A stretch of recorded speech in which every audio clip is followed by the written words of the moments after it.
Assalamualaikum warahmatullahi wabarakatuh. Berjumpa lagi di channel Geraha Mu'alaf.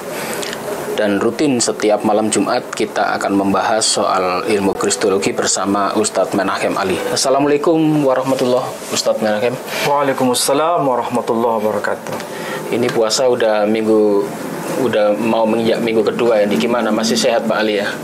Ya, alhamdulillah banyak kegiatan, terutama untuk mentadabbur ayat-ayat Allah. Mudah-mudahan nanti kita semakin mencintai Quran. Dan Al-Quran ini ajaib karena bukan semata-mata wahyu secara teologis, tapi juga merupakan dokumen historis. Alhamdulillah. Ya. Baiklah, pemirsa sekalian, untuk tema kali ini masih di seputar Nabi Ibrahim. Jadi intinya kita akan urutkan ya. Jadi nanti mulai tokoh Ibrahim ini kita bahas sampai selesai, baru nanti menginjak ke topik yang lain. Untuk itu mohon Anda stay setiap malam Jumat di channel Geraha Mu'alaf, kemudian di channel Ustadz Menachem Ali, dan juga di channel saya, Edi Prayitno. Baiklah Pak Ali, untuk kali ini ada berita di luaran bahwa ada cerita di dalam Al-Quran bahwa Nabi Ibrahim itu pernah dibakar. Tetapi kisah ini ternyata oleh teman sebelah itu dianggap bukan kisah nyata. Karena apa? Karena mereka patokannya di dalam kitab suci mereka, baik itu kitab Alkitab yang dipegang oleh orang-orang Kristen di dalam Perjanjian Lama, atau di kitabnya orang Yahudi di kitab Taurat ya. Kisah itu tidak tertulis. Itulah sebabnya sering ada tuduhan bahwa ini Al-Quran sebetulnya memuat cerita dongeng. Begitu ya. Jadi ini tuduhan yang sangat serius ini. Kalau Al-Quran sudah dianggap kitab dongeng, dan ini bahayanya di sini Bali. Banyak orang Islam akhirnya terpengaruh dengan omongan-omongan ada orang-orang yang ingin menyesatkan kita dengan dasar karena Nabi Ibrahim ini kisahnya kan memang kebanyakan dari kitab Taurat. Kemudian di bawah ke Perjanjian Lama, dan menurut mereka karena kisahnya tidak ada di situ, mereka menuduh Al-Quran itu mengada-ada atau hanya dongeng katanya. Bagaimana ini Pak? Silakan Pak. Ya, ini wacana yang sangat menarik untuk didiskusikan. Karena kalau kita bicara mengenai tokoh Ibrahim ini memang tidak pernah selesai. Betul-betul tokoh yang sangat luar biasa Ibrahim itu. Bayangkan, dia disebut sebagai Abul Anbiya di dalam tradisi Islam, bapaknya para nabi. Dalam Al-Quran juga disebutkan namanya, nama Ibrahim. Misalnya kalau kita rujuk pada ayat yang termaktub di surah Al-Baqarah, Bismillahirrahmanirrahim. Wa idh yarfa'u Ibrahimul qawa'ida minal baiti wa Ismail. Rabbana taqabbal minna innaka antas sami'ul alim. Jadi nama Ibrahim dicantumkan di kitab umat Islam yang disebut Al-Quran.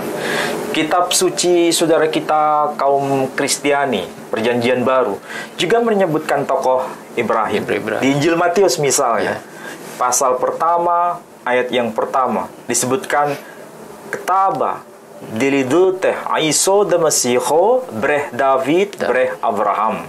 Inilah daftar silsilah Aiso de Masiho, artinya sama dengan Isa al-Masih, breh David breh Abraham. Keturunan Daud, keturunan Abraham. Jadi nama Abraham juga disebutkan dalam kitab Peshitta, yakni kitab Perjanjian Baru, kitab suci Perjanjian Baru dalam bahasa Syro-Aramaik atau dalam bahasa Syriak. Nah, saudara kita kaum Yahudi juga sama mengenal sang tokoh yang bernama Abraham. Nah, berkaitan dengan tokoh ini, apalagi kisah yang dialami oleh beliau, yang konon katanya, menurut saudara kita kaum Kristiani, bahwa Ibrahim pernah dihukum bakar, itu merupakan legenda, bukan fakta. Bahkan dongeng katanya. Bahkan disebut dongeng sekalipun. Ini kan menyentak kita sebagai seorang Muslim. Membuat kita ini kemudian berpikir, kalau seandainya bahwa Ibrahim itu dihukum bakar dan itu merupakan dongeng, merupakan fiksi Ya. dan itu sama dengan dianggapnya novel, Ya. berarti Quran ini kan bukan merupakan fakta historis. Ya. Karena di dalam Al-Quran ini ada informasi bahwa Ibrahim itu dihukum bakar. Ya. Nah, bagaimana itu kita bisa baca dalam Al-Quran? Misal ya, kita bisa mulai dari ini aja dulu, dari kitab Al-Quranul Karim, surah As-Saffat, Pak Dondi. Pak siapa? Pak Edi. As-Saffat. As-Saffat. Surah As-Saffat itu surah ke-37. Ayat yang ke-99. Ya, ayat yang ke-99. Sudah ketemu? Ya, Tolong dibacakan terjemahannya dulu, Pak Ya. Edi. Di surah As-Saffat ayat 99 ya. Ya. Dan dia, Ibrahim, berkata, sesungguhnya aku harus pergi menghadap kepada Tuhanku. Dia akan memberi petunjuk kepadaku. Nah, ya. Ayat yang ke-99 dalam surah As-Saffat, jelas itu dikatakan, kalau versi bahasa Arabnya begini.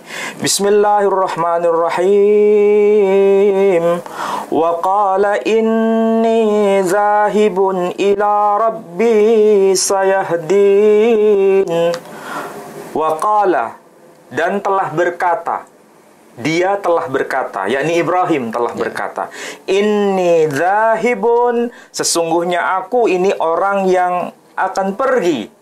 Berarti dia dari satu tempat menuju tempat lain. Ya. Inni zahibun ila rabbi, sesungguhnya aku ini orang yang akan pergi menuju Tuhanku. Sayahdin, Tuhan sendiri yang akan memberikan petunjuk. Ya, maksudnya Tuhan sendiri yang akan menunjukkan lokasi tempat hijrahnya beliau. Ya. Karena di dalam surah yang lain disebutkan inni muhajirun, aku ini orang yang berhijrah. Dalam Al-Quran juga ada.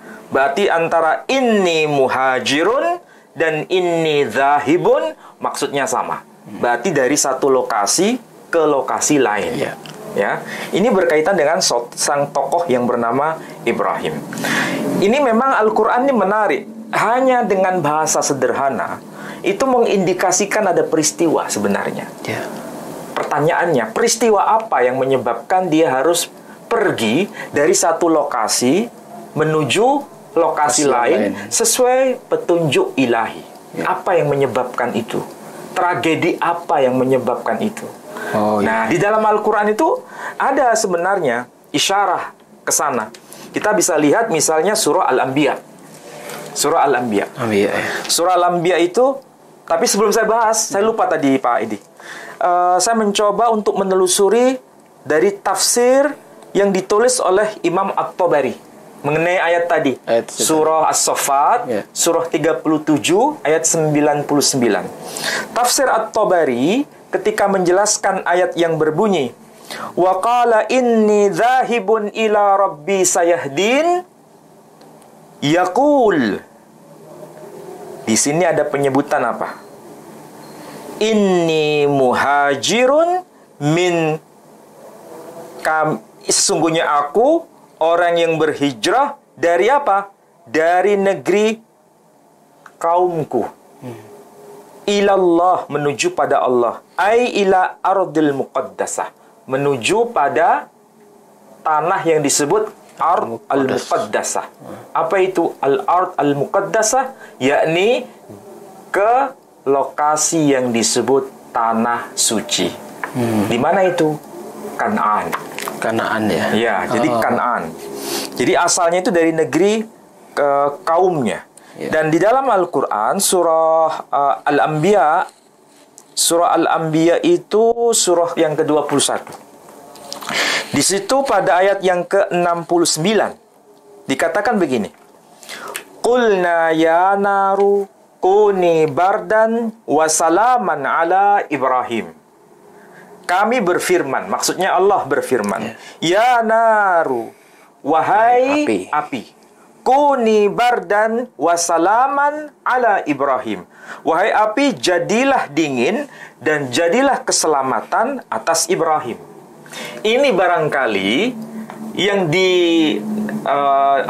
yang diasumsikan oleh saudara kita yang kurang begitu akrab dengan literasi dokumen-dokumen pra-Islam, menganggap bahwa Al-Quran ini merupakan dongeng. Ya. Jadi peristiwa Ibrahim dibakar, dihukum bakar oleh Namrud, dimasukkan ke dalam api yang menyala-nyala itu merupakan dongeng. Dan logikanya atau konsekuensi logisnya, berarti Quran ini bukan merupakan fakta historis. Ini merupakan fiksi. Dan sama statusnya dengan novel. Kalau begitu, apa benar ini merupakan dongeng? Ya, Kalau kita sebagai Muslim tidak mungkin menyebutkan bahwa ini dongeng. Tapi masalahnya kita kan tidak punya data. Sebelum kita membaca data pembandingnya. Ya, kalau berkaitan dengan data Quran tidak cukup. Maka untuk mencari validasi kebenaran Quran bahwa ini bukan dongeng, tapi merupakan fakta, jadi bukan fiksi, tapi merupakan fakta, maka harus ada data pembanding di luar dokumen Quran. Supaya orang yang berkata bahwa Quran ini merupakan dongeng tidak bisa terjustifikasi. Nah, dari mana kita bisa mulai? Dari dokumen Yahudi sendiri, karena itu adalah dokumen yang paling awal. Islam dan Kristen atau Islam dan Nasrani itu kan sebetulnya baru muncul belakangan. Sedangkan yang paling senior, paling awal itu adalah dokumen tradisi Yahudi. Maka mau tidak mau kita harus merujuk pada dokumen awal itu. Nah, bagaimana kita bisa pelajari? Nah, kita akan coba baca dari teks yang disebut Hamisha Khumsi Torah. Atau kita mengenalnya dokumen itu yang biasa akrab di telinga kita itu Mikraot Gedolot. Ya, Mikraot Gedolot. Ini Hamisha Khumsi Torah. Hamisha Khumsi Torah itu kitab yang diterima oleh Musa, jumlahnya 5. Sefer Bereshit, Sefer Shemot, Sefer Vayikra, Sefer Bemidbar, dan Sefer Devarim. Kalau bahasa Indonesianya, Kitab Kejadian, Kitab Keluaran, Kitab Imamat, Kitab Bilangan, dan Kitab Ulangan. Nah, yang saya bawa ini hanya berkaitan dengan Kitab Sefer Bereshit, Kitab Kejadian. Ya. Pak Edi bisa buka Kitab Kejadian pasal 15 ayat 7. Kitab Kejadian pasal 15 ayat yang ke-7. Lagi firman Tuhan kepadanya, Akulah Tuhan yang membawa engkau keluar dari Ur Kasdim untuk memberikan negeri ini kepadamu menjadi milikmu. Coba ulangi lagi pelan-pelan Pak Edi.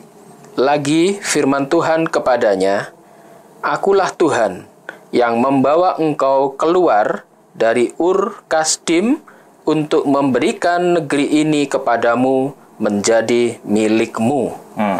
Ya. Ini menarik ini. Karena apa? Karena ini ada sesuatu pesan yang sama dengan Al-Quran yang tadi saya baca. Kalau di dalam Al-Quran hanya dikatakan inni muhajirun ila rabbi, atau inni dhahibun ila rabbi sayahdin. Sesungguhnya aku ini orang yang berhijrah atau orang yang pergi menuju pada Tuhanku. Dialah yang akan memberikan petunjuk. Artinya dia pergi dari satu lokasi ke lokasi lain sesuai petunjuk ilahi. Nah, senafas dengan itu, kitab Taurat menyebutkan. Dan itu tentu saja dinyatakan benar oleh saudara kita kaum Kristiani karena kitab Taurat bagian dari kitab yang diterima dalam kitab Perjanjian Lama. Betul kan? Nah, di sini yang teks aslinya menarik. Ada teks aslinya Teks aslinya menarik. Kenapa? Karena ini masih tertulis dalam bahasa aslinya ya. Dalam bahasa aslinya. Nah, ini kan. Kalau dibacakan ke atas. Kalau ini ya. Mudah-mudahan kelihatan. Kalau ini kita baca, disebutkan Wayomer elaf ani azanai asher hot siteikha Me'or Kashdim. Nah, apa itu? Ur Kasdim. Wayomer, dan dia Tuhan itu berfirman. Kepada siapa? Kepadanya. Alive, kepada dia, kepada Abraham. Wayomer alive, dan dia Tuhan berfirman kepadanya. Ani azonai, akulah Tuhan. Di sini tertulis Yod He Vav He. Itu nama sakral ya. Yeah. Nama sakral Yod He Vav He. Yeah. Atau bahasa Indonesianya itu YHWH ya. Yeah.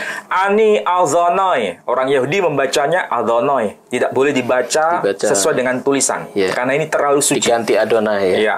Ani azonai asher hotseteha. Akulah Tuhan yang telah membawa engkau keluar Meur Kashdim, dari Ur Kashdim. Ya. Hanya itu informasinya, ya. Menuju ke mana? Menuju tanah yang dijanjikan. Di dalam teks ini dituliskan Et Eretz Hazot, menuju tanah suci itu. Menuju tanah itu. Ya. Tapi penjelasan dari para rabi merujuk pada tanah Kanaan. Kanaan. Oke. Nah, di sini menarik. Meskipun di sini tidak ada penjelasan apa yang dimaksud dengan Ur Kasdim, ini biasanya saudara kita kaum Kristiani itu menunjuk pada nama kota, nama wilayah yang disebut Kasdim. Karena dipahami Ur di sini artinya negeri. Oh, Ur itu negeri. Atau kota. Ya. Ur.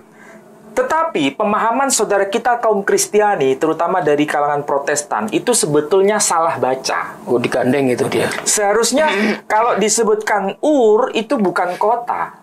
Ur itu arti harfiahnya api atau cahaya. Ur. Tapi kalau kota dalam bahasa Ibrani itu air. Ain, yod, kemudian resh. Air itu arti harfiahnya kota. Tapi di sini kan tidak tertulis air Kasdim, tapi tertulis Ur Kasdim. Pakai alef, bukan ain. Nah, ini kemungkinan besar saudara kita yang memahami dengan istilah kota Kasdim karena membacanya dengan air. Karena istilah air itu kota. Sementara ini tertulis bukan air, tapi Ur. Soalnya kan tidak ada tanda bacanya ya. Bukan, hurufnya beda. Ini alef. Beda ya. Kalau air itu artinya kota. Di sini bukan air, tapi Ur alef, bukan ain. Maka di sini kalau kita lihat menariknya di dalam Targum Yonatan.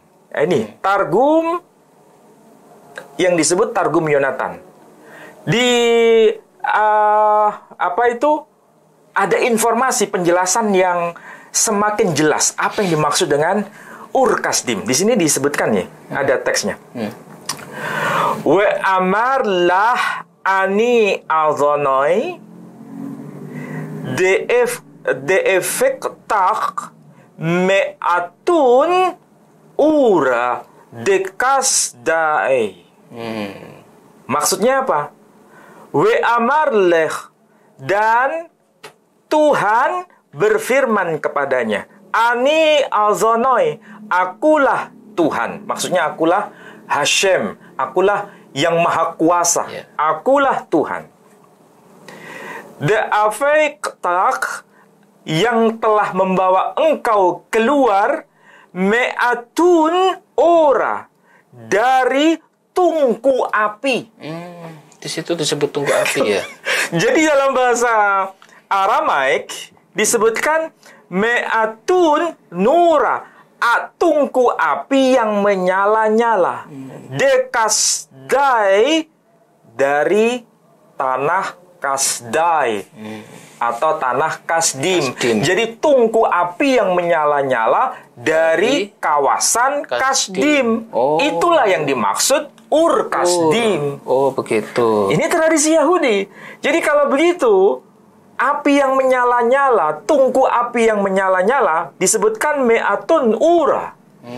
Oke? Itu terjemahan dari rabi awal itu ya? Rabi generasi yang awal. Ini tafsir, dan ini otoritatif. Karena apa? Ini dipakai semua pesantren-pesantren Yahudi di seluruh dunia pakai ini. Iya. Ya? Berarti ini valid. Ini tafsirnya. Iya, jadi ini ayat sucinya, ini penjelasannya, dan ini mau Onkelos maupun Targum Yonatan ataupun Targum Yerusalem, semuanya itu dianggapnya sebagai Midrash Haggadah. Karena bagi Yahudi itu Midrash itu ada dua, Midrash Halacha dan Midrash Haggadah. Midrash Halacha itu syariat, perintah dan larangan. Tapi kalau Midrash Haggadah itu kisah yang diceritakan dalam Taurat lisan, atau yang disebut Taurat Sebe'alpi. Nah, Taurat lisan. Ya. Jadi ini versi Yahudi. Jadi versi Yahudi menegaskan memang Abraham itu dibawa keluar dari tungku api di kawasan Kasdim. Yang Quran sendiri menegaskan itu juga peristiwanya sama. Api itu tadi. Makanya di dalam Quran dikatakan ya naru kuni bardan wa salaman ala Ibrahim. Wahai api, jadilah engkau dingin dan jadilah keselamatan atas hidup Ibrahim. Kesimpulannya, kalau antara catatan Quran versi agama Islam, catatan dari kitab Hamisha Humshitora, Mikraot Gedolot versi agama Yahudi menyebutkan fakta, dokumen yang sama, ceritanya sama, peristiwanya sama. Berarti ini satu nafas atau beda? Satu nafas. Senada informasinya. Pertanyaannya sekarang, apakah yang termaktub di dalam Al-Quran itu dongeng? Itu terjawab sekarang. Apakah yang termaktub di dalam kitab Yahudi ini dongeng? Ya kan? Jadi demikian saudaraku ya. Jadi bisa setelah kita mendengarkan paparan dari Ustadz Menachem Ali, akhirnya terjawab sudah. Ini sebetulnya ada di dalam kitab suci mereka, tetapi karena kebanyakan hanya membaca terjemahan saja, akhirnya dibaca Ur Kasdim itu hanya dianggap sebagai kota Kasdim. Ur, ya. Padahal tadi udah dijelaskan bahwa kota itu adalah Ir, bukan Ur. Kalau Ur itu malah apa tadi? Cahaya atau nyala api. Terjawab sudah. Ternyata di dalam kitab suci mereka ada. Tapi karena kebanyakan tidak membaca secara detail, apalagi membaca bahasa aslinya, ya ini kelemahan bukan kelemahan Islam ya, bahkan kelemahan mereka juga. Justru Al-Quran itu bisa membela dirinya sendiri, bahwa apa yang ada dalam Al-Quran itu pasti benar, bukan sekedar wahyu dari langit, tapi ini fakta historis yang bisa kita validasi dokumennya yang ada di bumi, dan itu termaktub di dalam dokumen saudara kita generasi awal. Kaum Yahudi sendiri mengkonfirmasi itu. Nah, sekarang kita lihat dokumen yang ditulis oleh Rabbi Saadia Gaon. Ya, itu tafsir dari Saadia Gaon. Iya, dalam tulisan Ibrani. Bukan tulisan Arab loh ini. Ya. Oh, ini yang Al-Quran bahasa Ibrani. Bukan. Ini adalah Torah Emet. Taurat tapi versi dalam bahasa Arab. Judeo-Arabik. Taurat bahasa Arab. Nah, coba cek lagi yang Kitab Kejadian pasal 15 ayat 7. Kitab Kejadian 15 ayat 7. Yang tadi itu? Iya.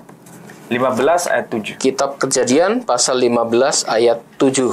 Lagi firman Tuhan kepadanya, Akulah Tuhan yang membawa engkau keluar dari Ur Kasdim untuk memberikan negeri ini kepadamu menjadi milikmu. Nah, itu terjemahannya ya. Kita cross-check yang versi bahasa aslinya Ibrani. Nih, tertulis. Wayomer elaf ani azanai asher hot sitecha. Sama. Asher hot sitecha meur kasdim. Sama. Ya, bahasa Ibraninya. Tadi sudah kita cross-check yang versi yang ini. Ya. Versi Mikraot Gedolot sama dengan yang di sini. Tapi kita lihat yang terjemahan dalam bahasa Arab versi Yahudi menarik itu. Ada versi Arab bahasa. Ada. Di sini ketika Tuhan menyatakan dirinya Wayomer elaf, dan Tuhan berfirman kepadanya, Ani azanai, akulah azanai, yod he vav he. Di sini dikatakan Wa qala lahu anallah. Disebut Allah. Dan telah berkata Tuhan kepadanya, yakni kepada Abraham. Wa qala lahu anallah, akulah Allah. Jadi yod he vav he dibaca Allah. Dan itu berarti nama suci. Dalam tradisi Yahudi tertulis alef lamet he Allah. Wa qala lahu anallah alladzi akhrajtuka min, yang telah mengeluarkan, yang aku sendiri telah mengeluarkan engkau min, dikatakan apa? Atun al-kasdaniyin. Atun dalam bahasa Arab itu artinya tungku api. Dalam bahasa Aramek juga disebut atun. Di sini disebutkan atun. Di sini disebutkan apa? Ini. Atun de kasdaya. Me'atun nura de kasdai. Dari tungku api yang menyala-nyala di Kasdim. Orang-orang Kasdim, ya. Kalau di sini disebutkan dengan istilah Arabnya atun, mana tadi?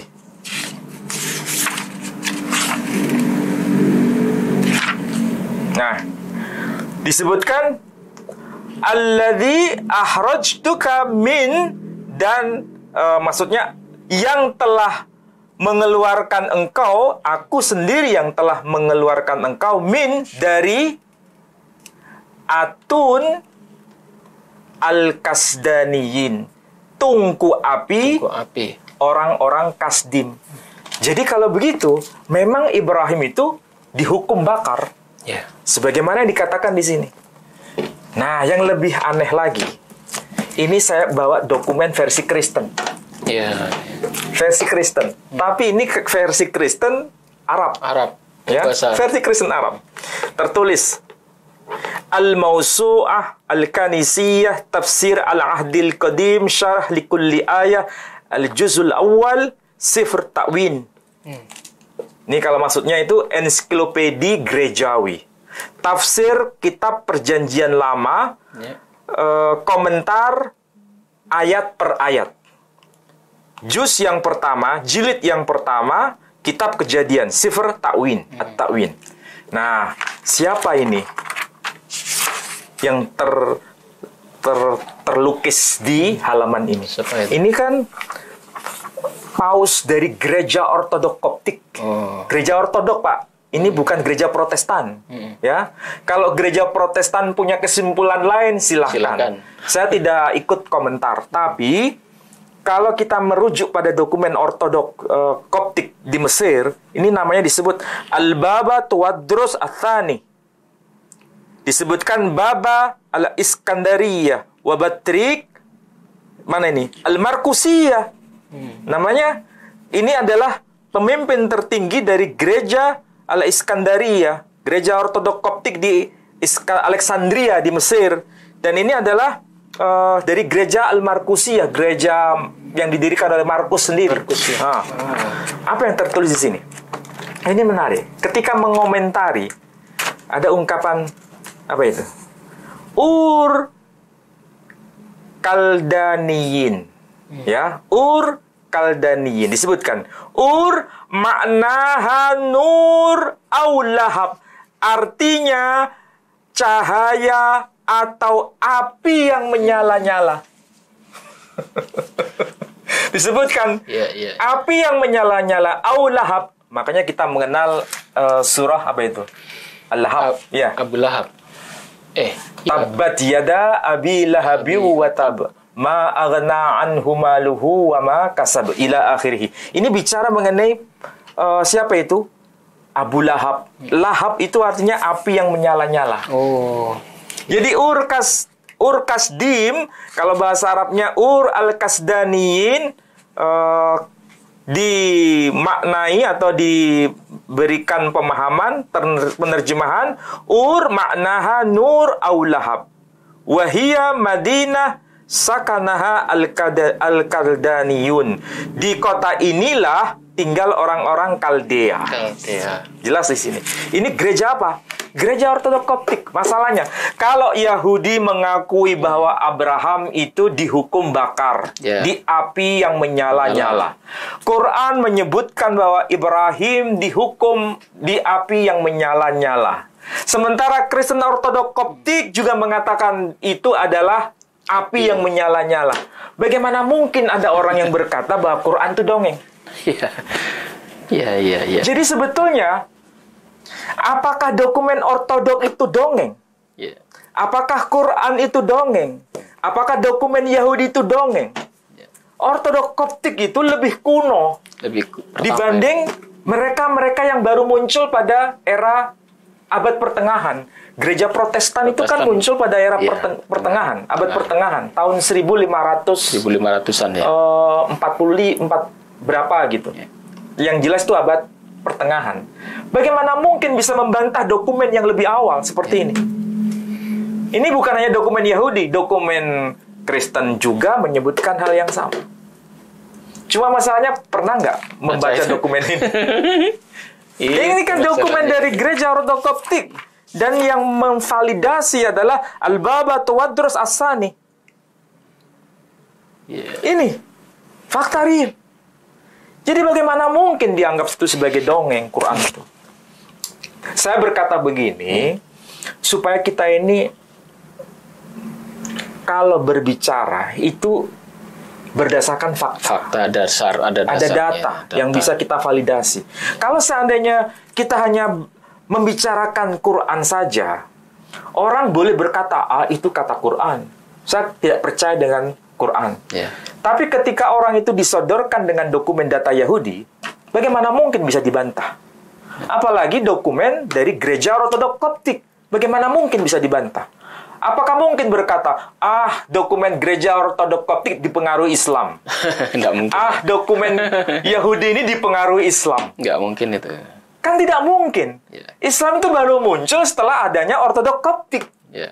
Ortodoks Koptik itu lebih awal, generasi abad pertama. Mula-mula itu. Sementara Islam itu abad ke-7 Masehi. Jaraknya itu 700 tahun. Bagaimana mungkin dokumen Gereja Ortodoks Koptik dipengaruhi oleh Al-Quranul Karim?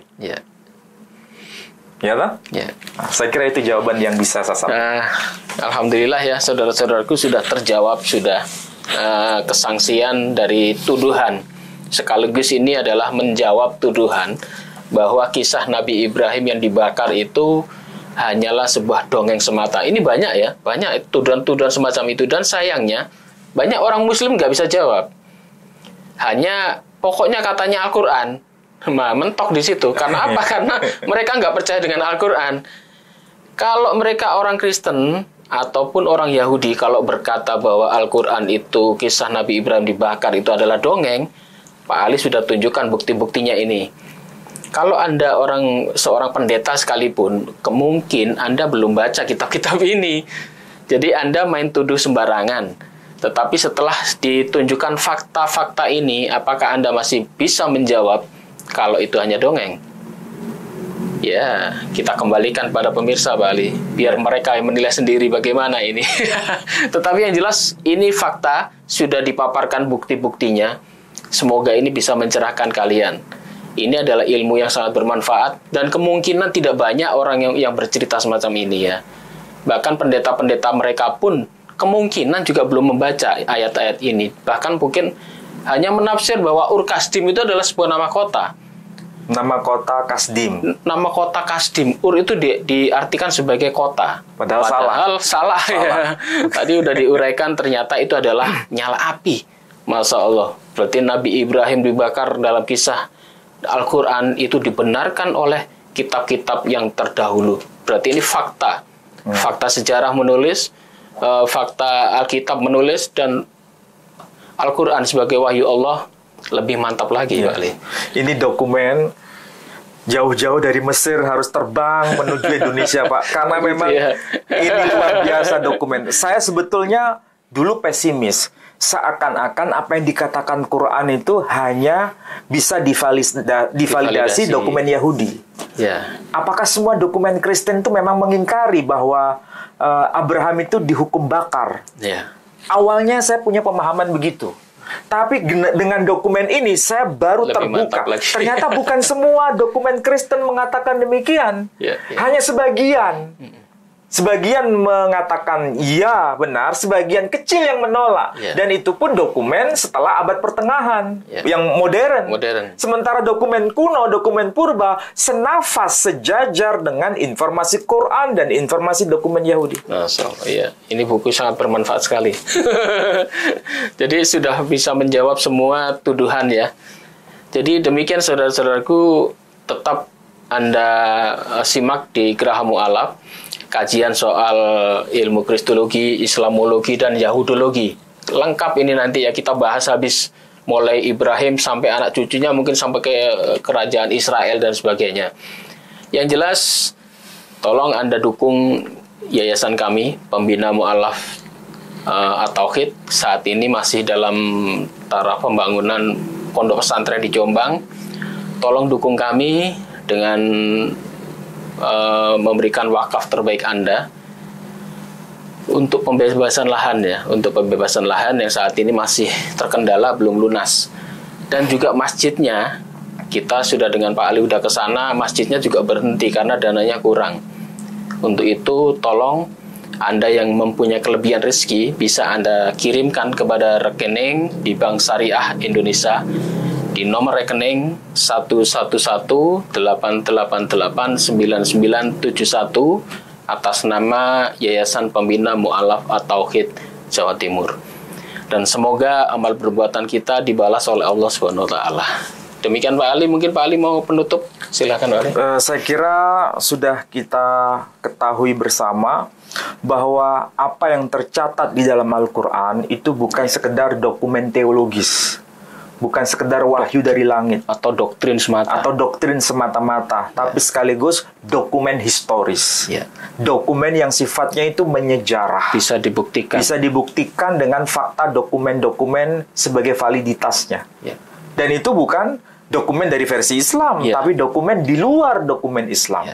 Kita bisa lihat tadi dari dokumen Targum versi Yahudi, dokumen versi Ortodok Koptik dari Mesir, mengakui itu. Bahkan diratifikasi, divalidasi oleh Al-Baba Tuwadrus As-Sani. Baba itu sama dengan paus. Jabatan tertinggi. Jabatan tertinggi dari gereja Ortodok Koptik. Mengakui hal yang sama. Jadi sangat-sangat mustahil bila Ortodok Koptik rela mengorbankan dirinya demi mengikuti ajaran Islam. Tidak mungkin.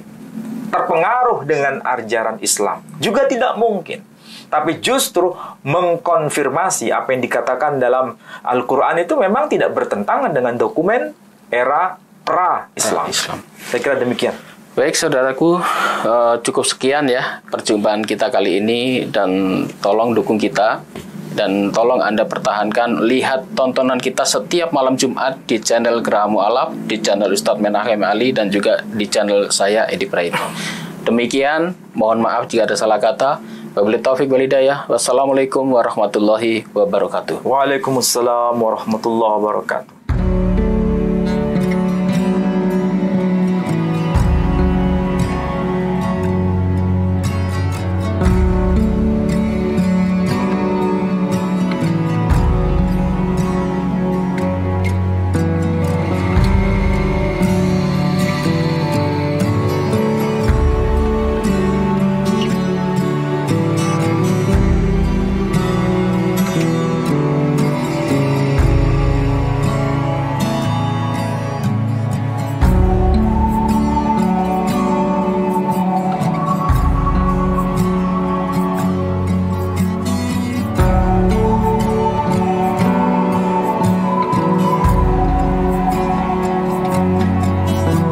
Assalamualaikum warahmatullahi wabarakatuh. Saudara-saudaraku sekalian, saat ini saya berada di lokasi pembangunan pondok pesantren Yayasan Pembina Mu'alaf At-Tauhid Jawa Timur ya. Lokasinya ada di Desa Wonosalam, Jombang, Jawa Timur. Lokasi ini akan kita bangun sebuah pondok pesantren Islam Center ya, terutama untuk pembinaan mu'alaf dan juga pondok yang pondok modern, terutama tentang ilmu-ilmu kristologi dan sejenisnya ya. Di belakang kita ini sudah ada sebuah masjid yang sudah kita bangun. Kebetulan ini ada pengurus dari Yayasan Pembina Mu'alaf At-Tauhid. Assalamualaikum warahmatullahi wabarakatuh. Waalaikumsalam warahmatullahi wabarakatuh. Ini adalah Bapak Menahem Ali, beliau pengurus pusat dari Yayasan Pembina Mu'alaf. Biar beliau nanti bisa jelaskan kondisi terakhir ya, kondisi terakhir pembangunan pondok pesantren dari Yayasan Pembina Mu'alaf. Silakan Pak Ali. Assalamualaikum warahmatullahi wabarakatuh. Alhamdulillahirabbil alamin wassalatu wassalamu ala habibina Muhammad wa ala alihi wa ashabihi wa sallama tasliman katsira.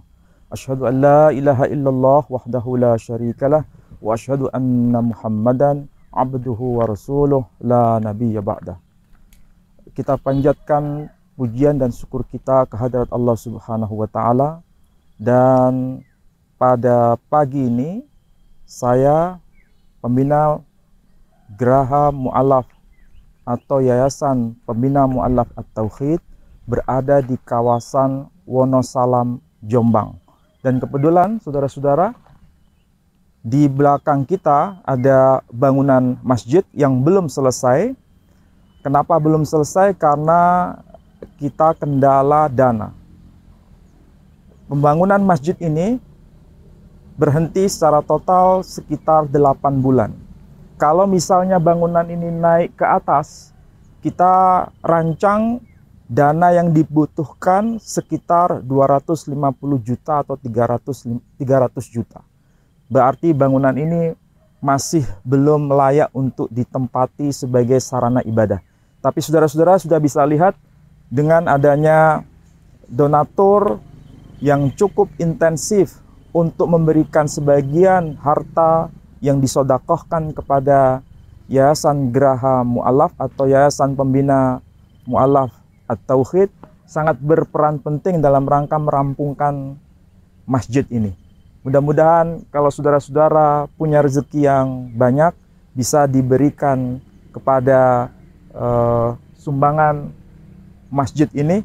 Mudah-mudahan bisa dimanfaatkan untuk keislaman di kawasan ini.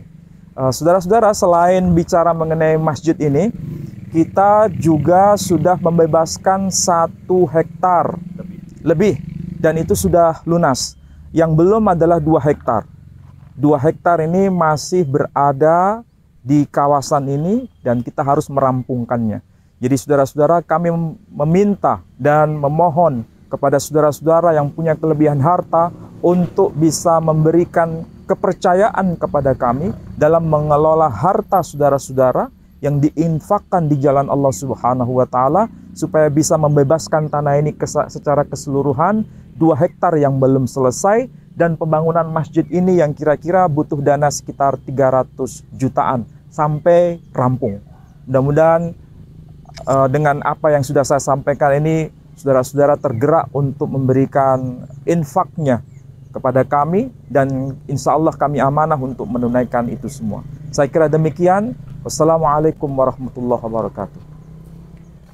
Demikian saudara-saudaraku sekalian, jika ada yang mau menginfakkan sodakohnya, bisa dikirim ke rekening Bank Syariah Indonesia Jawa Timur di nomor rekening 111888991. Saya ulangi ya, 111888991 atas nama Yayasan Pembina Mu'alaf At-Tauhid Jawa Timur. Uang Anda istiqomah kami jalankan dengan benar dan tidak ada penggunaan di luar pembangunan ya, untuk khusus untuk pembangunan wilayah Jawa Timur dan juga untuk pembangunan pondok pesantren.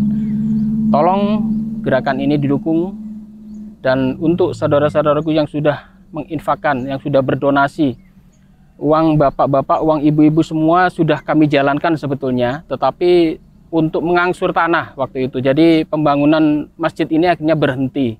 Sudah 8 bulan berhenti. Itulah sebabnya kami mengetuk hati Bapak Ibu sekalian untuk mau berdonasi kembali supaya program dari YPM Jawa Timur ini bisa segera terrealisasi dan pondok dan masjid ini bisa segera dibuka.